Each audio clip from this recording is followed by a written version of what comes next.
السلام علیکم دوستو، کیسے ہو؟ امید ہے کہ آپ تمام حضرات خیریت سے ہوں گے۔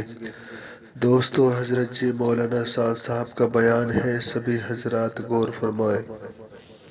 اللہ کا دھیان اور نماز کے ذریعے سے اللہ تعالی کی ذات سے فائدہ اٹھانے کا راستے کھلواؤ۔ اس کا طریقہ کیا ہے؟ دیکھو، اس کا بہت آسان طریقہ ہے کہ نماز کے لیے کہ نماز کے مقابلے میں اسباب کو ترک کرتے چلے جاؤ۔ دکان کا ادھر دکان آ گئے تو نماز آ گئی کہ چھوڑو دکان کو نماز کے لیے۔ اس کی مشق کرو گے تب کہیں جا کر یہ نماز یقین میں آئے گی، ورنہ دل ایسی چیز ہے تو کہ دکان کا یقین نماز کا یقین ایک دن میں جمع نہیں ہو سکتے۔ فرماتے تھے جب یہ دکان سے یقین کرے گا نماز نکل کے باہر آ جائے گی کہ میرا حصہ گزارا نہیں ہے۔ آپ دکان سے بھی یقین کریں، نماز سے بھی یقین کریں، ایمان تقسیم ہونے کی چیز نہیں ہے۔ اس کی ہمیں مشق کرنی ہوگی کہ تم نماز کے اذان کی آواز پر دکان چھوڑ دو۔ صبح سے شام ہو گئی، گاہک کوئی نہیں آیا، اللہ گاہک لائیں گے اذان کے دوران۔ ہم دیکھنا چاہتے ہیں کہ اس کا یقین نماز پر ہے یا دکان پر ہے۔ ہم دکان چھوڑنے کو نہیں کہتے، ہم کہتے ہیں دکان کو حکم پر چھوڑ دو، کارخانے کو حکم پر چھوڑ دو، وزیر اعظم کو حکم پر چھوڑ دو کہ جی نماز کا وقت ہو گیا، میں جانا چاہتا ہوں۔ ایک صاحب نے وزیر اعظم سے وقت لیا، یہ وقت انہوں نے بیٹھے ہوئے تھے وہاں، اذان کا وقت ہو گیا۔ جیسے ہی نماز کا وقت ہوا تو وزیر اعظم سے کہنے لگے کہ میں ابھی تو وقت باقی ہے، آپ سے مجھے تو بہت کچھ باتیں کرنی ہے، لیکن نماز کا وقت ہو گیا ہے، میں نماز میں جانا چاہتا ہوں۔ اس نے کہا کہ آپ مجھ سے ملنے کے لیے آئے ہیں کہ ٹھیک ہے آپ سے ملنے کے لیے آیا ہوں، لیکن آپ کا اور میرا جو بادشاہ ہے اور ساری خلقت کا، سارے ملائکہ کا جو بادشاہ ہے، اللہ مجھے اس نے بلایا ہے۔ اس نے کہا میرے پاس وقت نہیں ہے کہ جی کوئی حرج نہیں ہے، نہ ملیے آپ کی مرضی۔ پھر اس نے ایک سوال کیا وزیر اعظم سے، اس نے کہا وزیر اعظم سے یہ بتائیے کہ اگر اس وقت مجھے کوئی فقیر بلاتا تو کیا میں فقیر کی بات سن لیتا آپ کو چھوڑ کر؟ کہیں گے نہیں۔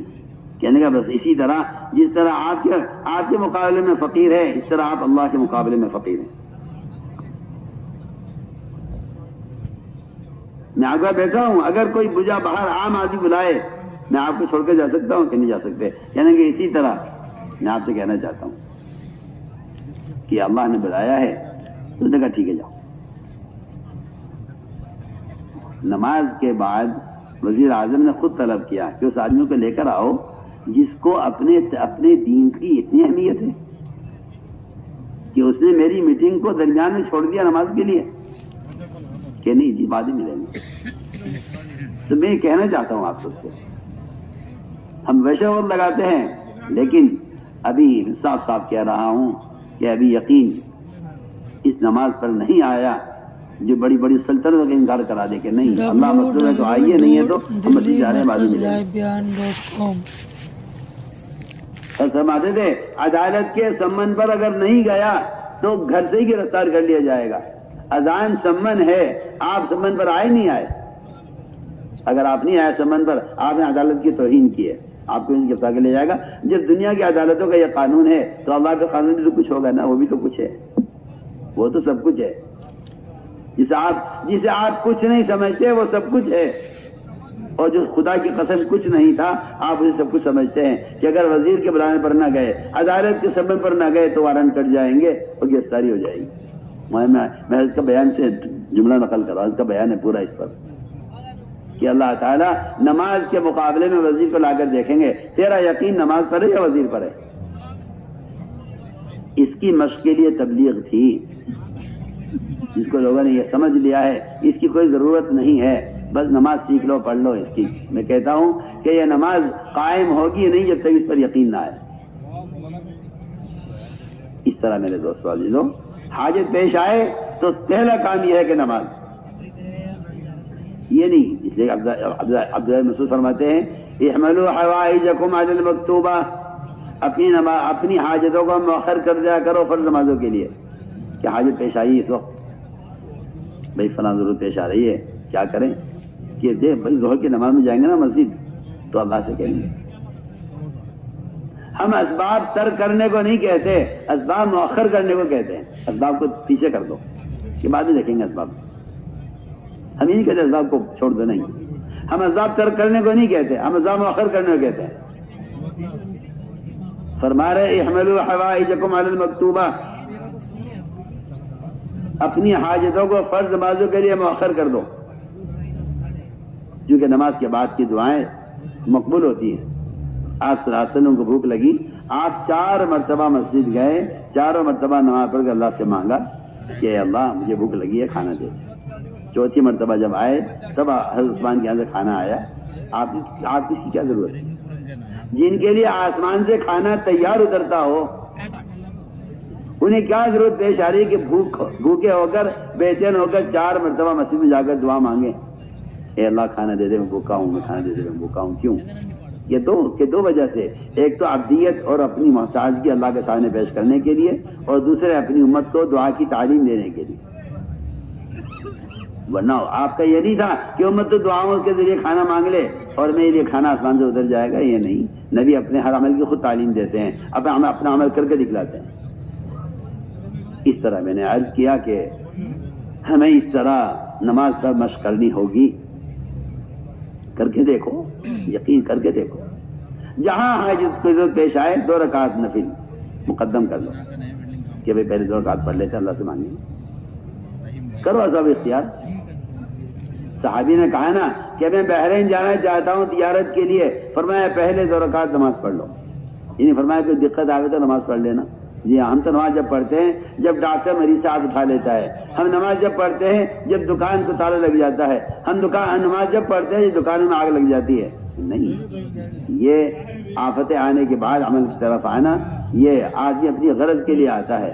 ورنہ اصل اللہ کو یاد رکھنے کا موقع جب ہے جب آپ فراخی میں ہوں اور جب آپ کے لیے سہولتیں ہوں، پھر خیال ہے، پھر سوچنا چاہیے کہ اللہ کا آپ کتنا یاد رکھتے ہیں. اس لیے کہتے ہیں جب کوئی حاجت پیش آئے تو عمل کو مقدم کر دو، عمل کو مقدم کر دو. اس طرح ہمیں اپنی نمازوں کی مشق کرنی ہے. میرے بزرگوں، دوستوں، عزیزوں، یہ نمازیں حکم پر آئیں، طریقے پر آئیں. زکوٰۃ، حج، روزہ، جتنے بھی فرائض ہیں، جتنے بھی احکام ہیں، سب حکم پر آئیں. اس کے لیے بنیادی فریضہ علم ہے. بنیادی فریضہ علم ہے. اس زمانے میں مسلمانوں میں دنیا کا جہل پڑھنے کا شوق ہے، علم کا شوق نہیں ہے. علم کا شوق نہیں. میں اس سے اندازہ کر لیتا ہوں اس علاقے میں اسکول زیادہ ہیں یا مدرسے اور مکتب زیادہ ہیں. اگر مکتب زیادہ ہیں اور مدرسے زیادہ ہیں تو علم کا شوق ہے، اور اگر ان کے ہاں اسکول کم زیادہ ہے، مکتب کم ہے، تو انہیں جہل کا شوق ہے، علم کا شوق نہیں. نیرا جہل ہے. دنیاوی تجربات سے جو آدمی کو دنیاوی چیزوں سے تجربات حاصل ہو جائیں اس کو علم کہنا جہالت ہے. ورنہ علم صرف وہ ہے جو اللہ کی طرف سے متاثر لے کر آئے ہیں، احکام کا علم، بس وہ علم ہے. امت اس جہالت میں مبتلا ہے کہ امت نے ہر چیز کو علم سمجھ لیا ہے. اس لیے ہم تاکید سے عرض کرتے ہیں کہ علماء کی زیارت کا عبادت یقین کرو. اپنے مقام پر علماء سے کہو کہ ہمیں آپ کا وقت چاہیے مسجد کے لیے، ہمیں آپ غسل کے فرائض بتائیں، ہمیں آپ نماز کی سنتیں بتائیں، ہمیں نماز کا طریقہ سکھلائیں، ہمیں وضو کرنا سکھلائیں. ہمیں آپ کا وقت چاہیے مسجد کے لیے. اور میں علماء سے درخواست کروں گا اس کی، اگر میں اس کی درخواست کروں گا کہ صرف کتابی تدریس عوام الناس کے جہل کو ختم کرنے کے لیے کافی نہیں ہے. بے شک یہ کام اپنی جگہ اصل ہے، ضروری ہے، لیکن جو علماء آپ تیار کریں، ان علماء سے اس طرح عہد لیا جائے عوام کو تعلیم دینے کا، جس طرح ڈاکٹر سے عہد لیا جاتا ہے کہ دن میں یا رات میں کسی بھی وقت اگر کوئی مریض آپ کو طلب کرے گا تو آپ کو اس مریض کے پاس جانا پڑے گا. یہ تعہد لیا جاتا ہے ڈاکٹروں سے جب ان کو ڈاکٹری کی سند دی جاتی ہے. ہم پوچھتے ہیں کہ کیا آپ مدارس سے، متخرجین سے کیا اس بات کا عہد لیتے ہیں کہ صبح یا شام، دن یا رات، کسی وقت کوئی آدمی اگر آ کر آپ سے مسئلہ معلوم کرے گا تو آپ کو بتانا پڑے گا، اس شرط پر آپ کو سند دی جاتی ہے؟ میں سوال کر رہا ہوں ایک سب سے. یہ نہیں کہ آپ سیکھ لیجیے جا کر، نہیں. کسی کو کہنا جا کے سیکھ لو، نہیں، یہ نہیں ہے. سکھانا میرے ذمہ ہے، آئیے میں آپ کو سکھلاؤں گا۔ جب کوئی آپ کو مسجد میں آیا کرتا تھا تو آپ صلی اللہ علیہ وسلم اپنی ساری مشغولی کے باوجود آنے والے کو خود سکھلاتے تھے۔ آپ صلی اللہ علیہ وسلم خود لے کر بیٹھتے تھے، اگر آپ مشغول ہوتے تھے تو صحابہ سکھلاتے تھے، ورنہ مقدم یہ ساری روایت میں ہے کہ آپ نئے آنے والوں کو دین خود سکھلاتے تھے۔ ہم اس لیے درخواست کرتے ہیں عوام سے کہ یہ علماء سے استفادہ کریں، اور مسجد کی سطح پر علماء سے عرض کرتے ہیں کہ مسجد کو وقت دیں، تاکہ آپ کے علم سے ساری امت کی اصلاح اور تربیت ہو۔ ضرورت کا علم ہر مسلمان کو اس کی ضرورت کا علم جب مل سکتا ہے جب یہ مساجد کی سطح پر علماء وقت دیں، جس طرح ڈاکٹر کلینک کو وقت دیتے ہیں اور عوام کی بھیڑ لگ جاتی ہے، سر کا درد ہے، بخار ہے، نزلہ ہے، کھانسی ہے، پیٹ میں چوٹ لگ گئی ہے، زخم ہو گیا ہے، دسیوں طرح کے مریض بیٹھے رہتے ہیں دکان پر، کلینک پر۔ ہم چاہتے ہیں مسجدوں میں علماء کے ساتھ عوام کی اس طرح بھیڑ لگی رہے، اجی غسل کے فرائض معلوم نہیں وہ بتا دو، اجی فلاں مسئلہ پیش آ گیا کیا کروں، اجی وہ نماز کا طریقہ کس طرح ہوگا، اجی میری 2 رکعت چھوٹ جاتی میں کیسے پوری کروں گا۔ یہ ہلچل چاہتے ہیں مسجد کے ماحول میں، یہ ہلچل چاہتے ہیں مسجد کے ماحول میں۔ اسی طرح فضائل کا علم ہے تاکہ امت میں اعمال کی رغبت پیدا ہو۔ فضائل کے علم میں فضائل اعمال مع فضائل صدقات اور منتخب احادیث، یہ ہماری تعلیم کی بنیادی کتابیں ہیں، اور تعلیم کا طریقہ وہی ہے جو طریقہ سنت ہے کہ ایک ایک حدیث کو 3 بار دہرایا جائے۔ اللہ جزائے خیر دے مفتی سلمان صاحب منصور پوری منتظر علی کو کسی نے سوال کیا کہ جی کیا حدیث کو 3 مرتبہ دہرایا جائے؟ فرمایا ہاں ضرورت ہو تو دہرانا چاہیے۔ اصل میں حدیث کا دہرانا اس کا تعلق سننے والوں کی غفلت سے ہے۔ آپ کے پاس کچھ چند طلبہ بیٹھے ہیں، آپ کی طرف پورے متوجہ ہیں، آپ نے ایک مرتبہ حدیث پڑھ دی، انہوں نے سمجھ لیا، سن لیا، وہ بالکل عوام الناس جنہیں پتہ ہی نہیں کہ ان سے کوئی بات ہو رہی ہے، ایک دفعہ سن کر متوجہ ہوتا ہے، دوسری مرتبہ سن کر یاد کرتا ہے، تیسری مرتبہ سن کر بات اس سے سمجھ میں آتی ہے۔ یہی حدیث کے اندر لفظ استعمال کیا گیا ہے کہ کان اذا تکلم عادها ثلاثا حتى يعقل، یہاں تک کہ بات اچھی طرح بن جاتی اور سمجھ میں آ جاتی سننے والوں کو۔ اس لیے میں تعلیم کے بارے میں عرض کر رہا تھا کہ تعلیم کا حلقہ مسجدوں میں قائم کیا جائے، اور تعلیم کے دوران تعلیمی گشت کے ذریعے لوگوں کو مسجد کے ماحول میں لایا جائے۔